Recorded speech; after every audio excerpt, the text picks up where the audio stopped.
Aku ditalak suami di depan mertua dan pelakor. Ternyata dia menikahiku karena warisan. Ku balas elegan perbuatan dia. Assalamualaikum warahmatullahi wabarakatuh. Apa kabar teman semua? Semoga kalian dalam keadaan sehat, dimudahkan rezekinya, dan dilancarkan segala urusannya, serta penuh dalam kebahagiaan. Sebelum masuk ke cerita jangan lupa bantu like, komen, dan subscribe ya. Alia Prameswari menatap koper kecil di sudut kamar, yang sejak seminggu lalu sudah ia siapkan. Di dalamnya ada pakaian sederhana, kerudung-kerudung terbaik yang ia punya, juga beberapa kue kering buatan tangannya sendiri. Hadiah kecil yang ia harap bisa meluluhkan hati Bu Sumarni, ibu mertuanya. Hatinya berdebar sejak pagi. Hari ini, Raka Wiratama, suaminya, akhirnya pulang ke desa setelah sekian lama. Dan kali ini, untuk pertama kalinya sejak pernikahan mereka, Alia berkesempatan ikut. Bukan tanpa perjuangan, karena sebelumnya, setiap kali ia meminta izin, selalu ditolak. Alia belum perlu ikut, nanti saja kalau sudah ada waktu yang tepat. Begitu selalu alasan Bu Sumarni, dengan nada halus tapi tegas. Alasan yang samar, tetapi cukup untuk membuat Alia merasa dirinya tak diinginkan. Namun entah mengapa, setelah sekian lama bersabar, akhirnya izin itu diberikan. Meski bukan dari mulut mertua langsung, melainkan lewat Raka yang mengatakan, "Ibu akhirnya membolehkan kamu ikut. Tapi, jangan terlalu berharap, ya. Ibu mungkin masih butuh waktu." Ucapan itu membuat Alia gamang. Antara senang karena diperbolehkan, dan takut karena bisa jadi ia hanya tamu yang ditoleransi, bukan diterima. Pagi itu, mereka bersiap. Raka tampak sibuk di depan mobil, mengecek ban dan mesin. Alia berdiri di teras rumah kontrakan mereka di kota, memandang suaminya dengan senyum yang dipaksakan. "Mas, kira-kira ibu benar-benar sudah mau nerima aku, ya?" tanyanya pelan, hampir seperti bisikan takut. Raka menoleh sekilas, lalu menghela napas panjang. "Kamu jangan mikir yang aneh-aneh dulu. Pokoknya nanti di sana, sikapmu baik-baik aja. Sabar, jangan gampang tersinggung. Ibu memang agak keras, tapi sebenarnya hatinya lembut." Alia mengangguk, meski di dadanya ada rasa was-was yang kian menguat. Ia tahu, Raka berusaha menenangkan. Tapi ia juga tahu betul, sejak awal pernikahan, hubungan dengan mertua tak pernah mulus. Di dalam mobil, suasana perjalanan terasa dingin. Raka lebih banyak fokus menyetir, jarang berbicara.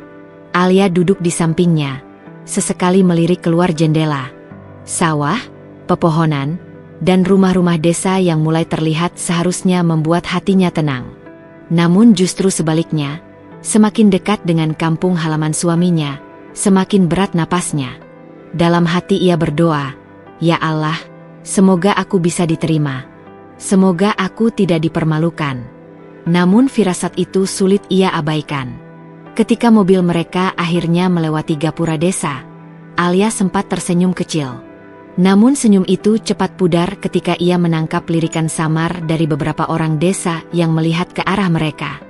"Loh, itu Raka ya? Pulang juga akhirnya." Terdengar suara lirih dari kejauhan, meski tak jelas apa yang dibicarakan.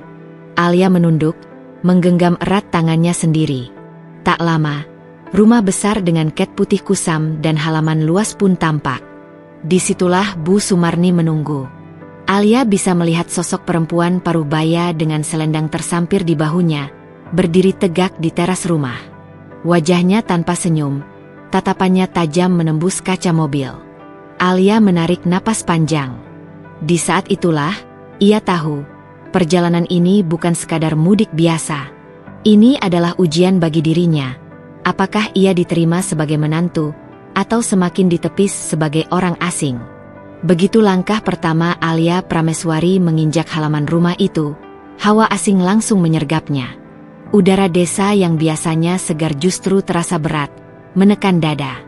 Di teras, Bu Sumarni berdiri dengan tubuh tegak, wajahnya tanpa senyum, matanya tajam meneliti dari ujung kepala hingga kaki Alia, seolah mencari celah untuk dicela.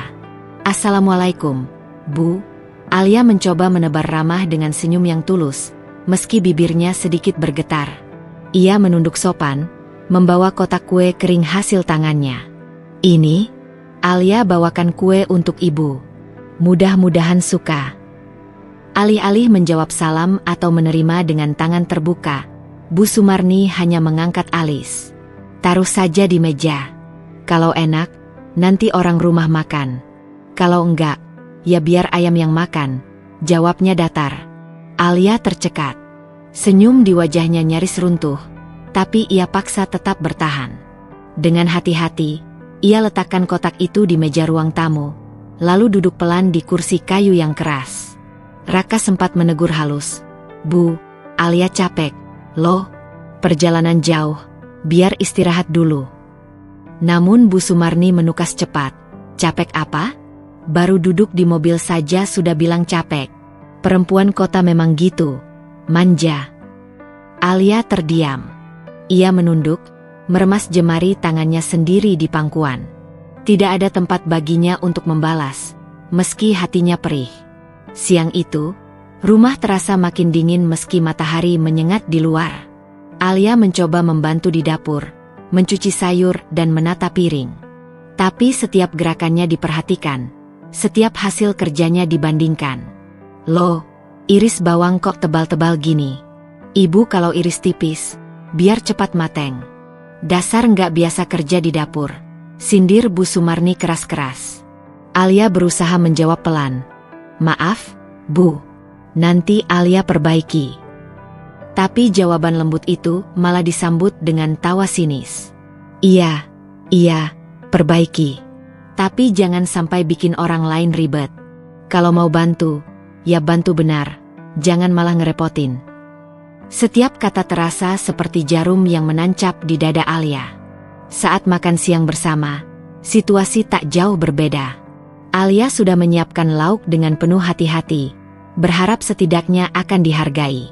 Tapi begitu ia mengulurkan piring berisi sayur ke arah mertuanya, Bu Sumarni malah menggeser piring itu ke samping.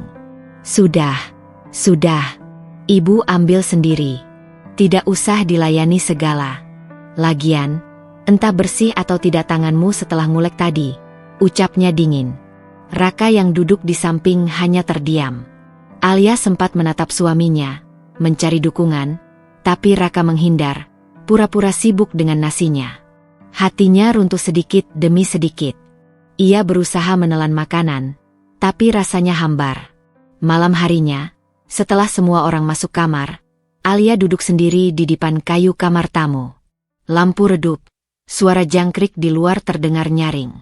Ia memeluk lututnya, air matanya mengalir diam-diam. Ia datang dengan niat tulus ingin diterima, ingin dianggap bagian dari keluarga. Namun yang ia dapat hanyalah tatapan sinis, kata-kata dingin, dan jarak yang makin terasa lebar. "Ya Allah, apa salahku? Mengapa sulit sekali membuat ibu menerimaku?" bisiknya dalam doa. Di luar kamar, samar-samar ia mendengar suara Bu Sumarni berbicara pada Raka. "Kamu itu aneh, Kak. Bawa-bawa perempuan kota ke sini. Tidak cocok dengan kita. Cuma bisa bikin malu." Alia menutup mulutnya dengan telapak tangan, menahan tangis agar tak terdengar. Sakit itu bukan lagi sekadar dingin, tapi luka yang perlahan menggerogoti hatinya. Pagi itu, mentari baru naik dari balik pepohonan, memantulkan cahaya keemasan di halaman rumah keluarga Raka. Alia bangun lebih awal, berharap hari ini bisa memulai dengan lebih baik. Ia menyiapkan teh panas dan sepiring pisang goreng kesukaan orang desa, lalu membawanya ke ruang tengah. Namun, begitu menatap piring di meja, langkahnya terhenti. Ia melihat Bu Sumarni duduk di kursi panjang, wajahnya penuh senyum. Senyum yang tidak pernah ditujukan padanya. Senyum itu diberikan pada seorang perempuan muda yang sedang duduk manis di hadapan Raka. "Raka, kenalkan. Ini Lestari," ujar Bu Sumarni dengan suara riang, berbeda jauh dari nada dingin yang selalu ditujukan pada Alia. "Anaknya Pak Surya, tetangga kita. Dari kecil, ibu sudah kenal dia. Pintar, rajin, dan sopan." Alia terpaku di tempat, jantungnya berdegup kencang. Nama itu menancap begitu kuat di telinganya, Lestari. Perempuan berwajah ayu dengan rambut hitam panjang yang dikepang sederhana, berpakaian kebaya coklat muda, tampak begitu serasi dengan suasana rumah desa. Senyumnya manis, suaranya lembut, dan matanya berbinar saat berbicara dengan Raka. "Wah, sudah lama sekali, ya, Kak," kata Lestari, menyapa dengan nada akrab. "Aku ingat, dulu waktu masih kecil, kita sering main di tepi sungai. Kamu suka sekali bikin rakit dari bambu." Raka tertawa kecil, matanya ikut berbinar. "Iya, aku masih ingat. Kamu waktu itu malah jatuh ke air, terus nangis seharian." Keduanya tertawa bersama. Suara mereka menyatu, akrab, seolah-olah tak ada jarak. Alia berdiri membeku. Tangannya yang membawa piring pisang goreng bergetar. Sejenak, ia merasa seperti orang asing di rumah itu. Seperti tamu tak diundang yang hanya kebetulan lewat. Bu Sumarni menoleh sekilas ke arah Alia. Tatapannya penuh sindiran. "Oh, Alia, itu kamu. Taruh saja di meja. Sudah, biar Lestari yang dampingi Raka. Kamu istirahat saja, kelihatan capek." Kalimat itu terasa seperti tamparan. Alia ingin menjawab, ingin mengatakan bahwa ia istri sah dari Raka, bahwa ia punya hak mendampingi suaminya. Namun lidahnya keluh. Ia hanya bisa menunduk, meletakkan piring di meja, lalu mundur perlahan. Dari balik pintu kamar tamu, ia bisa mendengar suara tawa Raka dan Lestari yang masih berlanjut. Setiap tawa itu menorehkan luka baru di hatinya. Siang harinya, keadaan semakin jelas. Bu Sumarni dengan sengaja meminta Lestari membantu menyiapkan makan siang. Lestari ini tangannya cekatan, bisa bikin sayur lodeh seenak ibunya. "Raka pasti suka," ujarnya sambil memandang penuh bangga. Alia hanya berdiri di sudut dapur, menatap Lestari yang luwes bergerak. Setiap kali Lestari menyodorkan makanan ke Raka, setiap kali mereka berbincang penuh keakraban, hati Alia terasa diremas. Ia menahan air mata, menelan semua pahit itu dalam diam. Hanya doa yang ia bisikan dalam hati, agar hatinya tetap kuat, agar ia tidak goyah meski jelas-jelas merasa digeser. Malam itu, saat semua sudah tenang, Alia duduk di ranjang kecil kamar tamu. Ia memandang keluar jendela, ke arah bulan yang menggantung sendu. Hatinya penuh tanya.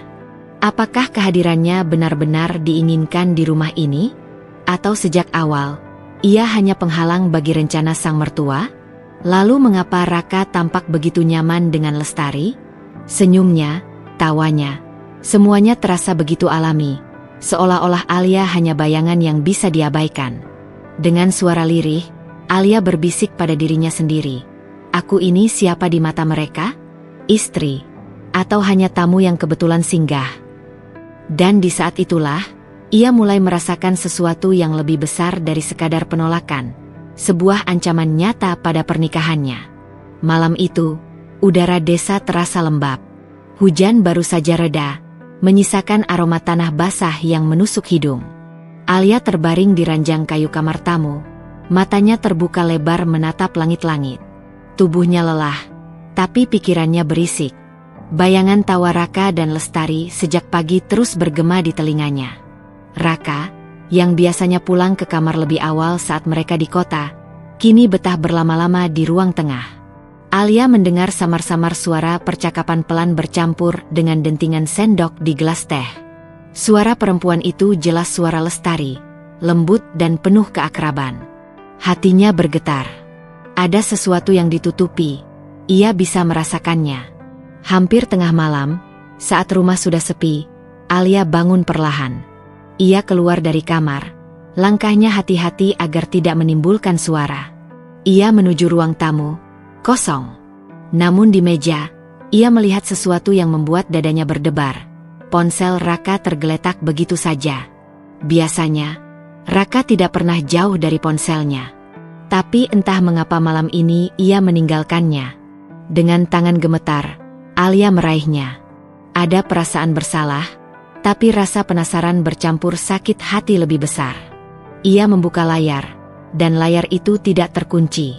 Jantungnya makin kencang saat ia melihat deretan pesan di aplikasi pesan singkat. Satu nama terpampang jelas, Lestari. Alia menelan ludah, lalu membuka percakapan itu. Dan di sanalah hatinya benar-benar runtuh. Mas, aku seneng banget kamu pulang. Rasanya seperti dulu lagi. Iya, Tar.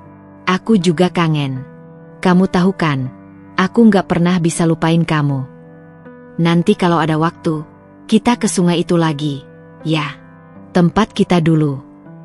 Iya, aku janji. Aku selalu ingat momen itu. Alia menutup mulutnya dengan tangan, menahan teriakan yang hampir lolos dari tenggorokannya. Air matanya langsung jatuh, deras, membasahi pipinya. Pesan-pesan itu bukan hanya sekadar kata manis biasa. Itu adalah bukti bahwa ada sesuatu yang lebih dalam, lebih lama, lebih kuat dari yang ia duga. Alia menggulir lebih jauh. Ada pesan lama, bahkan sebelum ia ikut ke desa. Aku sabar nunggu kamu, Mas. Meski kamu udah nikah sama dia, aku tahu hati kamu masih buat aku. Aku nikah karena keadaan, Tar. Kamu tahu itu. Kamu tetap orang yang paling aku sayang. Tangannya melemas. Ponsel hampir terjatuh dari genggamannya. Nafasnya terengah, seperti baru saja berlari jauh. Jadi, selama ini, pernikahan yang ia jaga dengan penuh cinta ternyata hanya berdiri di atas kebohongan?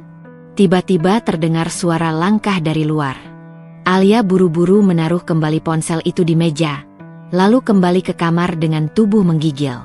Ia menutup pintu pelan, bersandar pada daun pintu, lalu menangis dalam diam. Malam itu, ia tidak tidur sama sekali. Di kepalanya hanya ada satu kalimat yang terus menggaung.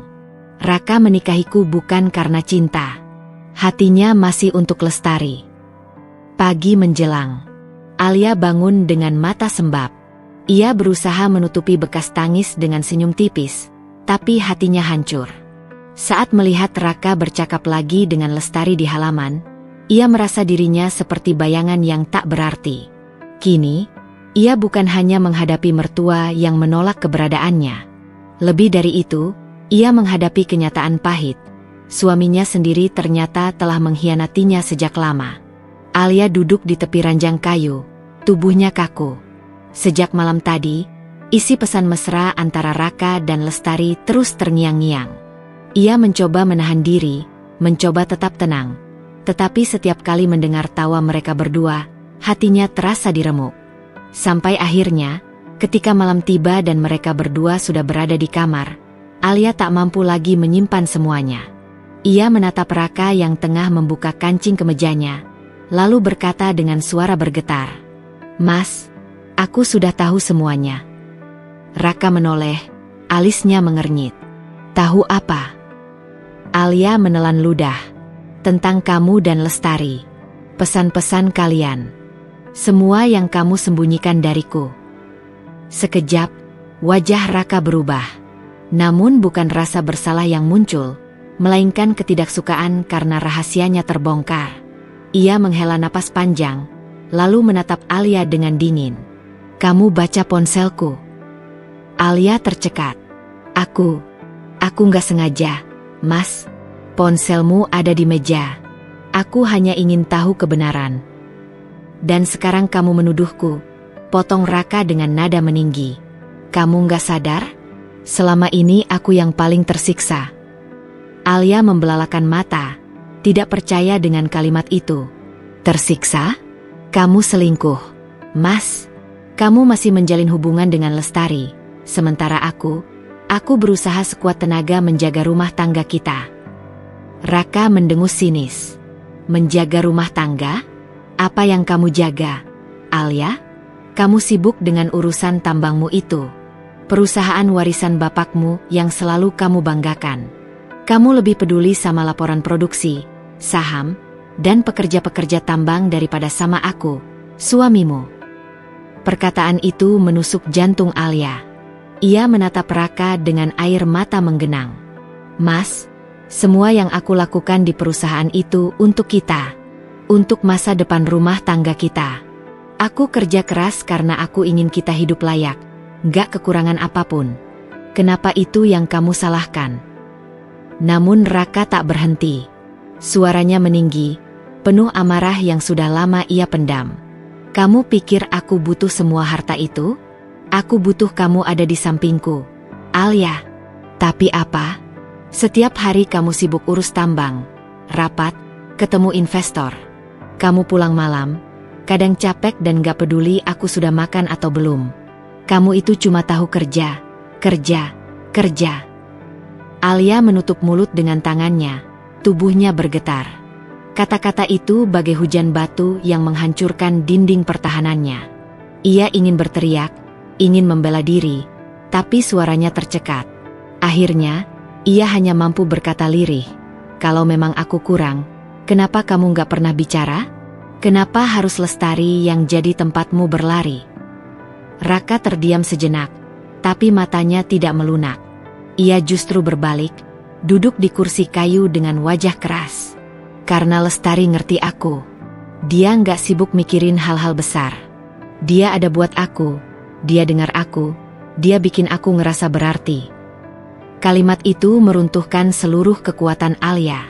Ia menunduk, air matanya jatuh satu-satu, menetes di lantai kayu. Sakitnya bukan hanya dari pengkhianatan, tapi juga dari kenyataan bahwa suaminya membandingkan dirinya dengan perempuan lain, dan ia kalah. Di dalam dada, luka berubah menjadi amarah yang membara. Namun amarah itu ia telan dalam-dalam. Ia tahu, membalas hanya akan membuatnya terlihat lemah di mata Raka. Malam itu, Alia berbaring dengan punggung saling membelakangi. Raka terlelap tanpa rasa bersalah, sementara Alia terjaga, menatap gelap. Air matanya mengalir, membawa satu janji dalam hatinya. Jika Raka lebih memilih Lestari, maka suatu saat, ia akan menunjukkan siapa yang sebenarnya tidak tahu menjaga rumah tangga. Hari-hari di desa berjalan lambat, tapi setiap menitnya terasa menyesakan bagi Alia. Setiap kali ia keluar rumah, tatapan orang-orang seakan menelanjangi hatinya. Ada yang berbisik pelan, ada pula yang terang-terangan tersenyum simpul dengan mata penuh arti. Awalnya, Alia mencoba mengabaikan. Ia berpikir itu hanya perasaannya yang terlalu peka. Namun perlahan, suara-suara itu semakin jelas. Kasihan, ya. Istrinya dibawa ke sini, padahal semua orang tahu Raka sama Lestari masih dekat. Iya, dari dulu mereka memang cocok. Kalau bukan karena harta, Raka nggak mungkin nikah sama perempuan kota itu. Kata-kata itu menyambar telinga Alia seperti petir. Ia menahan napas, berpura-pura tak mendengar, meski hatinya bergetar hebat. Suatu sore, ia sengaja pergi ke warung dekat sawah untuk membeli beberapa kebutuhan. Niatnya sederhana, ingin menunjukkan bahwa ia bisa akrab dengan warga desa. Namun begitu ia tiba, suasana hening sejenak. Beberapa ibu yang tadi bercengkerama langsung berhenti bicara. Alia mencoba ramah. Bu, saya beli gula sama teh, ya. Si pemilik warung tersenyum kaku, sementara dua ibu lain saling pandang sebelum salah satunya berbisik, cukup keras untuk didengar. Itu dia istrinya Raka. Cantik, sih, tapi saya nggak cocok sama orang sini. Beda dunianya. Alia merasakan darahnya naik ke wajah. Ia menunduk cepat, meraih belanjaannya, lalu melangkah pergi dengan langkah gemetar. Namun begitu ia menjauh, bisikan itu terdengar lagi. Percuma cantik, kalau suaminya hatinya tetap buat Lestari. Air mata Alia jatuh tanpa bisa ditahan. Ia berjalan cepat melewati jalan tanah, sambil menggenggam erat plastik belanjaan. Setiap kata warga desa terasa seperti pisau yang mengupas habis martabatnya. Sesampainya di rumah, peri itu belum selesai. Bu Sumarni duduk di teras, berbicara riang dengan Lestari yang tampak begitu betah di sana. Ketika melihat Alia lewat, Bu Sumarni hanya melirik sekilas, lalu berkata dengan suara cukup keras agar terdengar. Lestari, kamu cocok sekali duduk di sini. Kalau kamu yang jadi menantu ibu, rumah ini pasti lebih hidup. Lestari tersipu, pura-pura menolak. Ah, Bu, jangan begitu. Saya nggak enak sama Mbak Alia. Namun Bu Sumarni menepuk tangan Lestari penuh kasih. Kamu jangan sungkan. Ibu lebih senang lihat kamu sama Raka. Dari dulu kalian memang jodoh. Alia berdiri membeku di depan pintu, dadanya sesak. Rasa sakitnya menumpuk, dari bisikan warga, dari pandangan sebelah mata, hingga ucapan mertua yang tanpa malu lagi mendukung orang lain di hadapan dirinya. Malam itu, Alia termenung lama di kamar. Matanya merah, wajahnya pucat. Ia merasa semakin terasing di rumah yang seharusnya memberinya perlindungan. Jadi, semua orang tahu, semua orang melihat, kecuali aku. Aku yang terlalu percaya. Aku yang terlalu buta. Kenyataan itu menusuk lebih dalam daripada sekadar pengkhianatan. Bukan hanya suaminya yang berpaling, tapi seluruh desa seakan bersatu menyaksikan runtuhnya martabatnya. Namun di balik tangisnya, perlahan muncul suara lain, suara kecil dari dalam dirinya. Suara yang bergetar tapi tegas. Aku tidak bisa diam selamanya. Jika mereka merendahkanku hanya karena harta warisan bapak, maka aku akan tunjukkan, aku lebih dari sekadar pewaris tambang.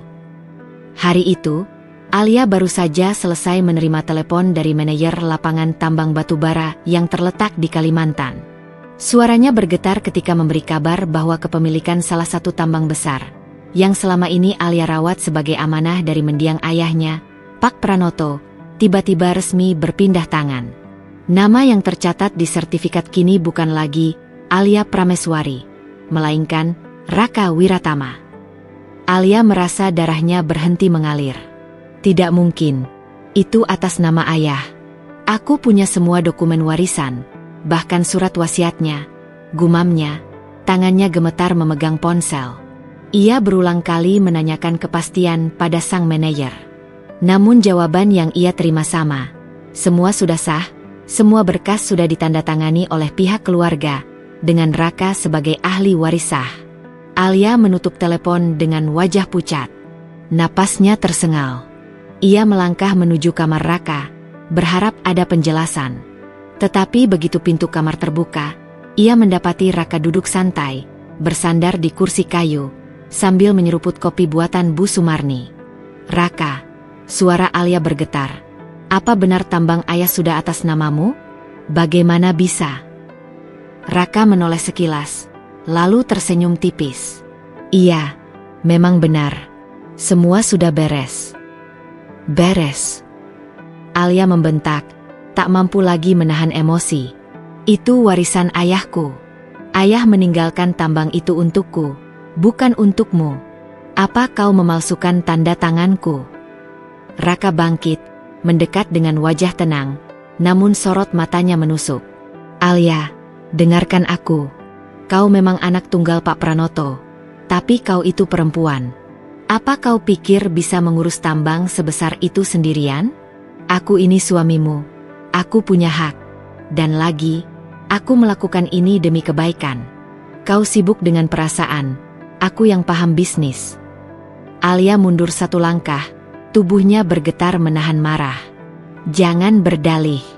Aku tahu ini permainanmu. Kau ingin menguasai semua yang ayah tinggalkan. Sejak awal kau menikahiku karena harta, bukan karena cinta. Ucapan itu menusuk, membuat wajah Raka berubah masam. Namun sebelum ia sempat menjawab, suara langkah Bu Sumarni terdengar dari balik pintu. Wanita itu masuk dengan senyum puas. Sudahlah, Alia. Kau harus tahu diri. Raka jauh lebih pantas mengurus tambang itu daripada kau. Kau hanya bisa menimbulkan masalah. Lagi pula, keluarga besar di sini juga setuju. Laki-laki lebih pantas jadi pewaris. Alia menatap Bu Sumarni dengan mata berair, penuh amarah dan luka. Jadi ini semua rencana kalian? Dari awal aku hanya alat. Kalian manfaatkan aku untuk mendapatkan tambang itu. Bu Sumarni mengangkat dagunya, tatapannya meremehkan. Baru sadar sekarang. Enduk, kau pikir anakku menikahimu karena apa? Kau cantik. Iya, tapi yang lebih berharga dari wajahmu adalah tambang itu. Kata-kata itu membuat hati Alia hancur berkeping-keping. Ia teringat pesan terakhir almarhum ayah sebelum meninggal. Jaga baik-baik tambang ini, nak. Jangan sampai jatuh ke tangan yang salah. Itu bukan sekadar harta, itu mata pencaharian banyak keluarga.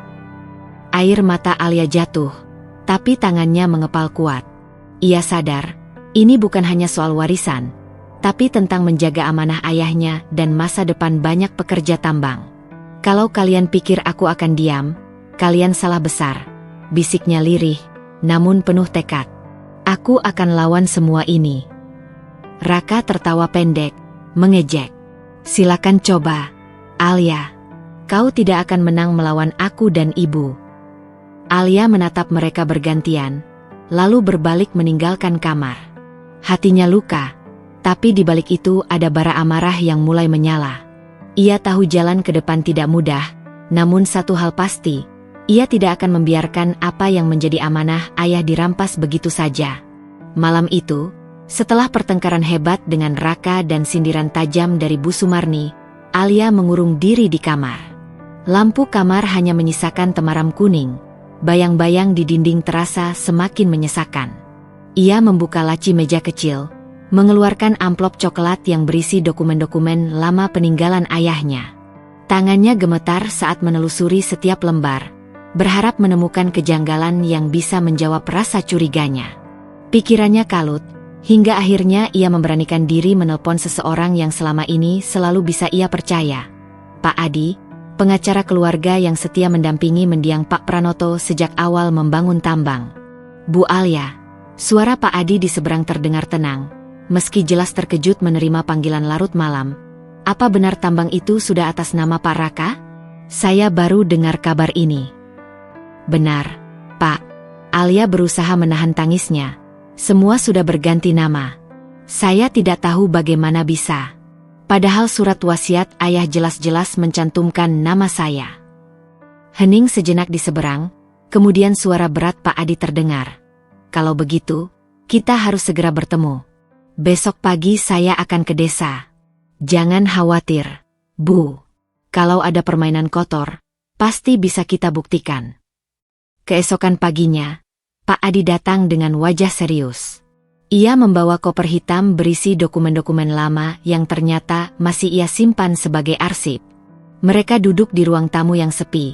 Alia sengaja memilih waktu saat Raka dan Bu Sumarni sedang ke pasar. Lihat ini, Bu. Pak Adi mengeluarkan salinan asli surat wasiat Pak Pranoto. Dengan jelas tertulis, seluruh aset tambang diwariskan kepada Anda. Tidak ada klausul tentang peralihan ke pihak suami. Alia menunduk, matanya berkaca-kaca. Tapi buktinya sekarang sudah atas nama Raka. Pak Adi menarik napas panjang. Saya sudah cek melalui rekan di notaris.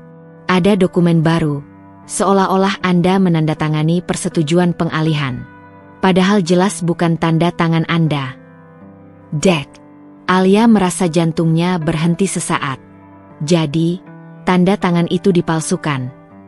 Betul, jawab Pak Adi mantap. Dan saya juga mendapat informasi tambahan, Bu.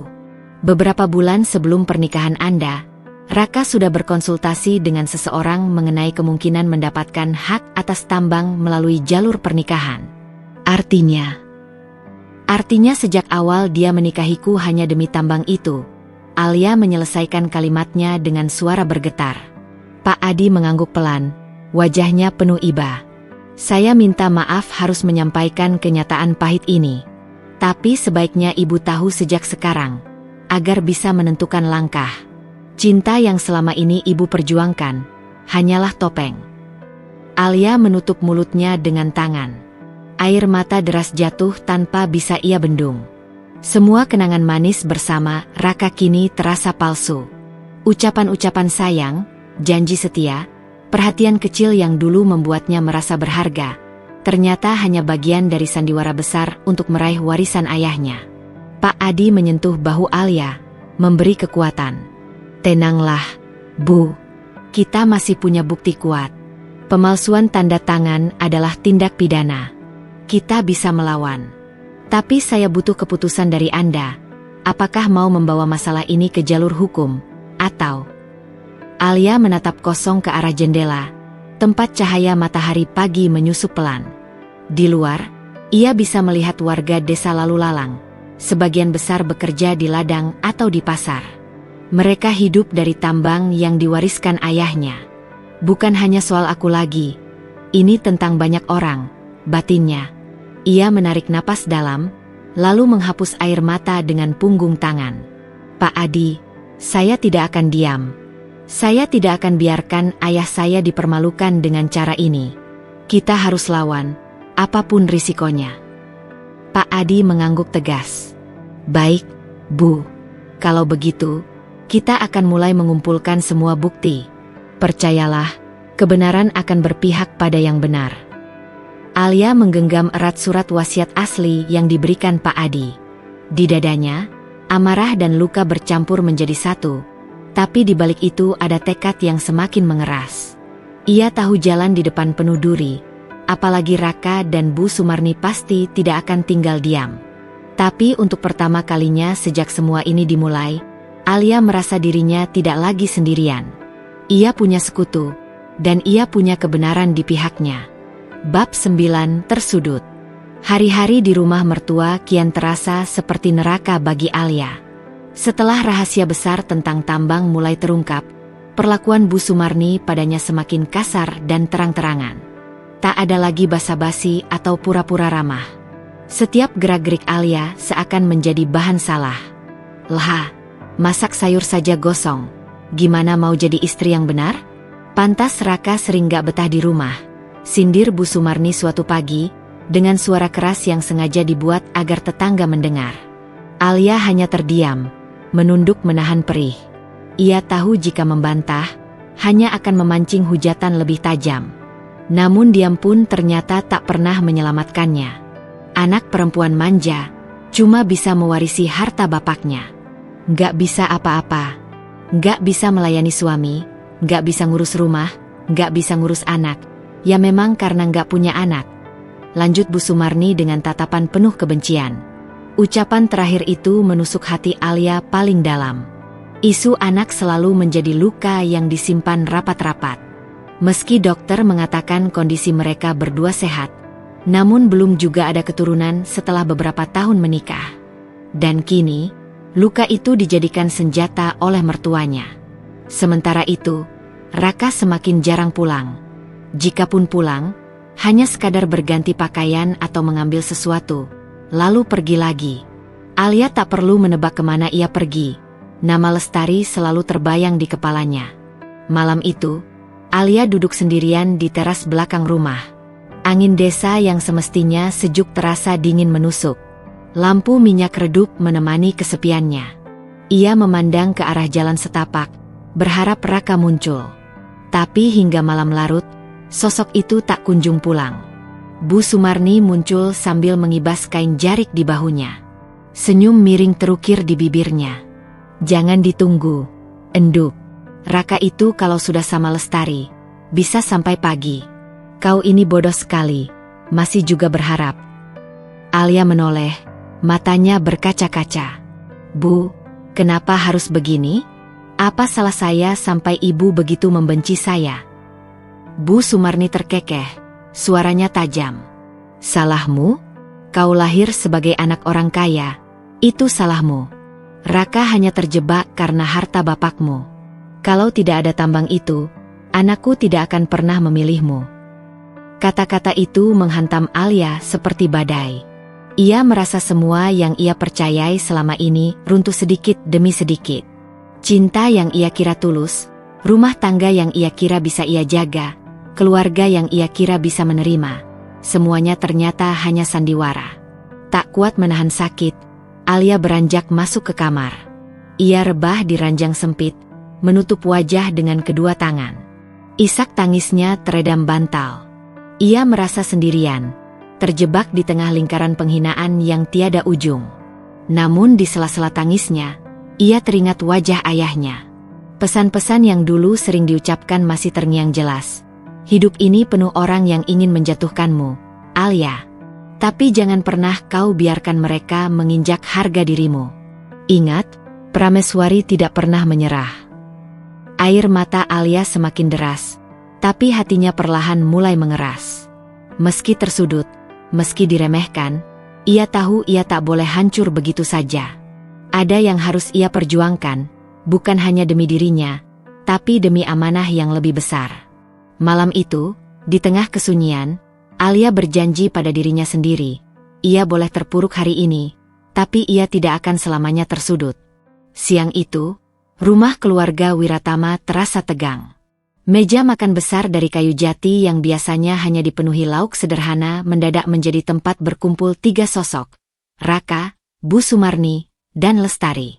Alia duduk di ujung meja. Wajahnya pucat, matanya sembab akibat malam tanpa tidur.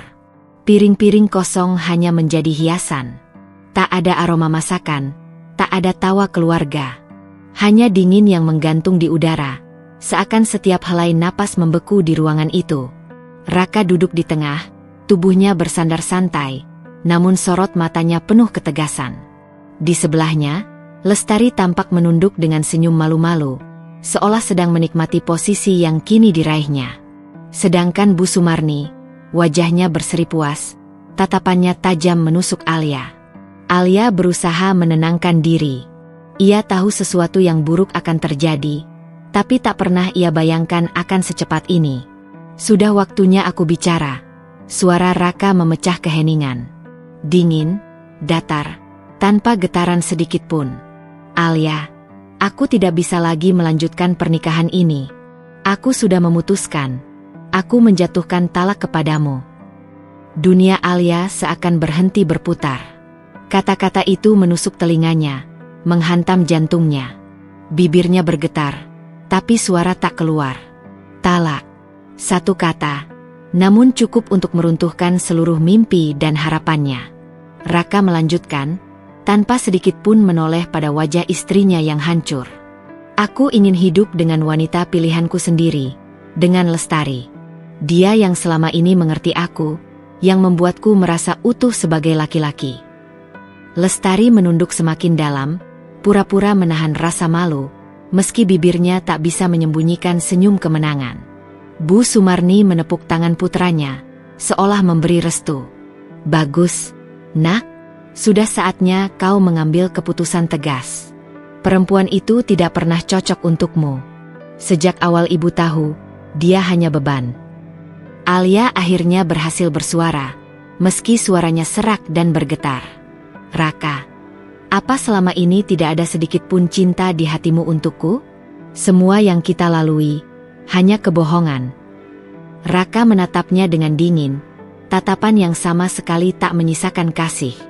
Cinta? Jangan bodoh, Alia. Cinta tidak bisa menghidupi seseorang. Aku butuh sesuatu yang nyata, dan aku sudah mendapatkannya. Air mata Alia jatuh tanpa bisa ditahan. Ia teringat malam-malam penuh doa agar rumah tangganya langgeng, teringat senyum ayahnya yang begitu percaya Raka akan menjaganya, teringat semua janji yang kini hanya menjadi abu. Jadi, semua benar. Kau menikahiku hanya untuk harta, lirih Alia. Raka tidak membantah. Diamnya adalah pengakuan. Bu Sumarni menyeringai puas. Syukurlah akhirnya kau sadar juga. Jangan berharap bisa kembali ke sini.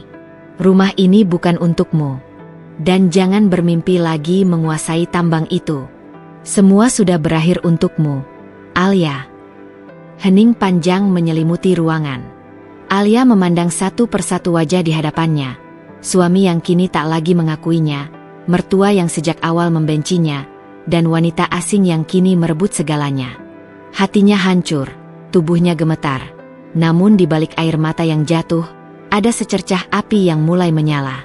Ia ditinggalkan, dipermalukan, diusir.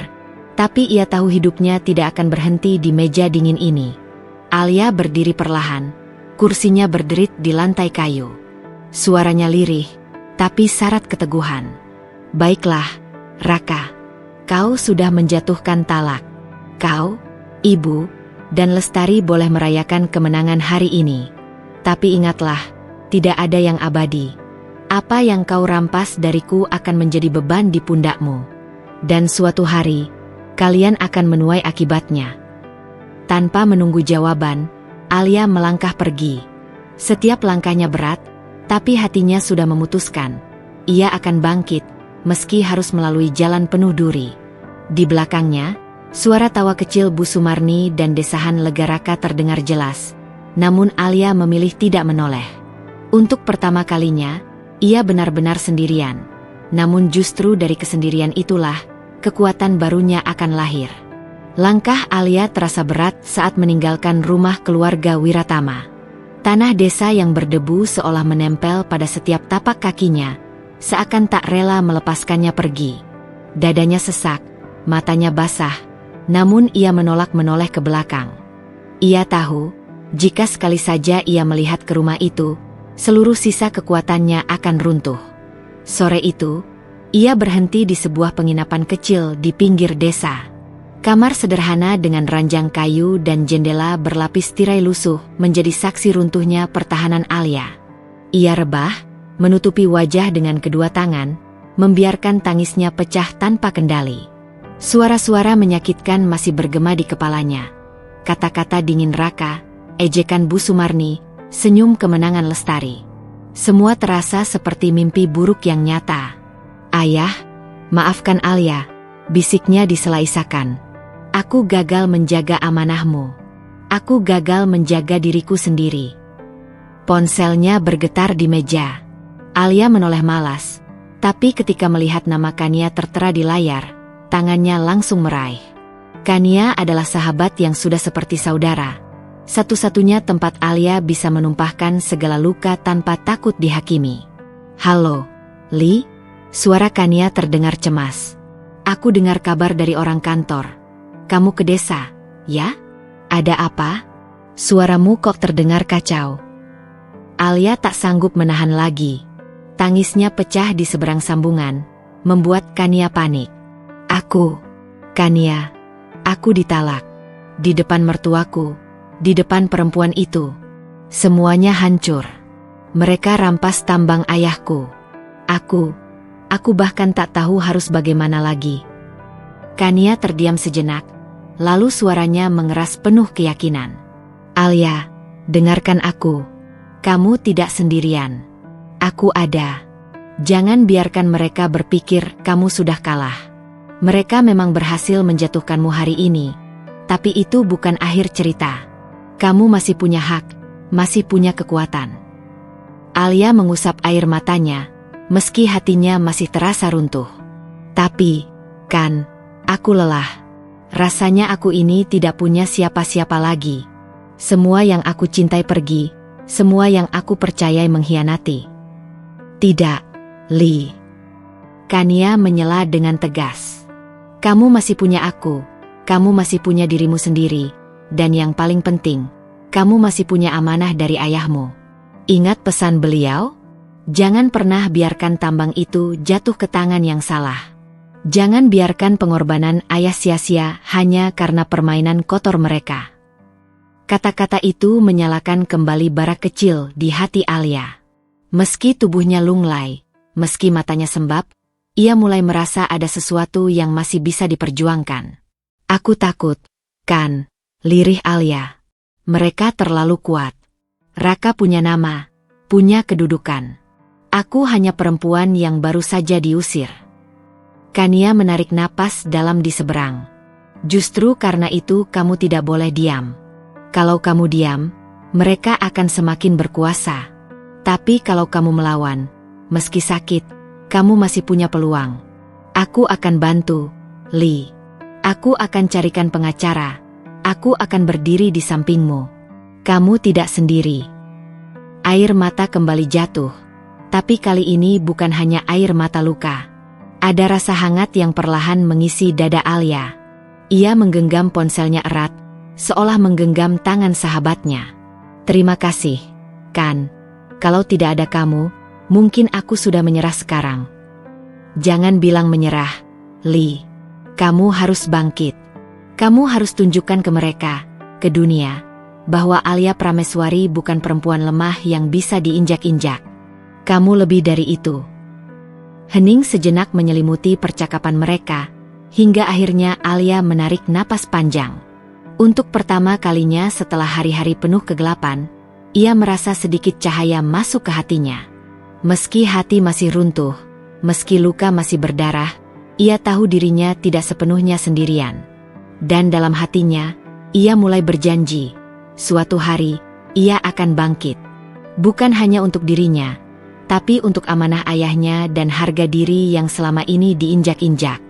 Hari-hari setelah perceraian itu terasa seperti lorong panjang yang gelap bagi Alia. Ada masa ia ingin menyerah, menutup diri, dan membiarkan kehancuran menelan hidupnya. Namun, setiap kali bayangan ayahnya hadir dalam ingatan, terutama pesan terakhir almarhum sebelum wafat, hatinya kembali bergetar. Warisan terbesar bukanlah tambang ini, nak, tapi harga dirimu. Selama kau menjaganya, semuanya bisa kembali. Didampingi Pak Adi, Alia mulai turun langsung ke lapangan tambang yang masih tersisa. Para pekerja menatapnya dengan campuran ragu dan kagum. Mereka tahu, Alia selama ini lebih banyak berada di balik meja, sementara urusan teknis lapangan diserahkan pada Raka. Namun kali ini, wajahnya terlihat berbeda, keras, tegar, dan berapi-api. Bapak, Ibu, jangan takut. Suara Alia tegas ketika berhadapan dengan puluhan karyawan yang sempat goyah karena kabar perceraian dan fitnah. Saya berdiri di sini bukan untuk menyerah, tapi untuk memastikan kita semua bangkit. Jika ada yang ingin pergi, silakan. Tapi jika masih ada yang percaya, mari kita buktikan bahwa tambang ini bisa berjaya lagi. Beberapa pekerja saling pandang, lalu satu persatu mengangguk. Sorakan kecil pecah, memberi Alia sedikit tenaga untuk melangkah lebih jauh. Pak Adi, dengan pengalaman dan kecerdasannya, membantu Alia membersihkan manajemen dari tangan-tangan kotor yang dulu bersekongkol dengan Raka. Dokumen demi dokumen dibuka, rekayasa keuangan diurai, hingga wajah-wajah pengkhianat perlahan terungkap. Alia tidak lagi menangis menghadapi kenyataan itu. Ia belajar menegakkan kepala. Namun perjalanan tidak mudah. Lestari dan Raka, yang kini hidup bersama, diam-diam mencoba merusak citra Alia di mata investor. Mereka menyebarkan isu bahwa tambang Alia sudah bangkrut dan tidak layak dipercaya. Bahkan Bu Sumarni ikut menyulut gosip di kalangan sosialita bahwa Alia hanyalah wanita gagal yang ditinggalkan suaminya. Alia sempat terpukul, tetapi Kania selalu hadir menyemangati. Biarkan mereka bicara, Li. Justru dari mulut mereka, orang akan melihat siapa yang sebenarnya busuk. Kau hanya perlu bekerja dan membuktikan. Dorongan itu membuat Alia semakin gigih. Ia membangun strategi baru, membuka kemitraan dengan beberapa perusahaan asing yang sebelumnya sempat menjalin komunikasi dengan ayahnya. Proses negosiasi melelahkan, berhari-hari ia harus memaparkan rencana dan menegaskan komitmen. Tapi setiap kali ia merasa nyaris tumbang, Alia kembali mengingat bagaimana Raka menjatuhkan talak tanpa rasa bersalah. Rasa sakit itu ia ubah menjadi bahan bakar untuk berdiri lebih kuat. Hingga akhirnya, satu persatu pintu mulai terbuka. Kontrak kerja baru berhasil diteken, mesin-mesin lama diperbaiki, dan tambang kembali beroperasi dengan semangat baru. Para pekerja, yang sempat ragu, kini kembali menaruh hormat pada Alia. Mereka tidak lagi melihatnya sebagai istri yang ditinggalkan, melainkan pemimpin sejati. Suatu sore, ketika matahari tenggelam di balik bukit tambang, Alia berdiri di atas tanah berdebu sambil menatap hamparan luas yang berkilau diterpa cahaya senja. Air mata menetes, tetapi kali ini bukan air mata kesedihan. "Bapak, lihatlah dari sana," bisiknya lirih. Alia tidak hancur. Alia bangkit. Dan untuk pertama kalinya setelah sekian lama, Alia merasakan ketenangan yang begitu dalam. Ia tahu, perjalanan ini belum selesai. Tapi satu hal pasti, ia tidak lagi wanita yang sama seperti dulu. Dari abu kehancuran, ia terlahir kembali, lebih kuat dari sebelumnya. Waktu berjalan cepat. Kehidupan berputar bagai roda yang tak pernah berhenti.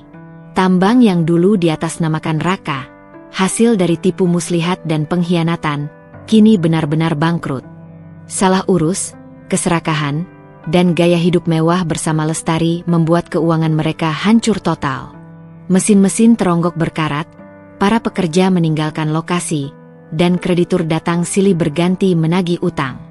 Rumah mewah yang dulu mereka banggakan pun akhirnya disita bank.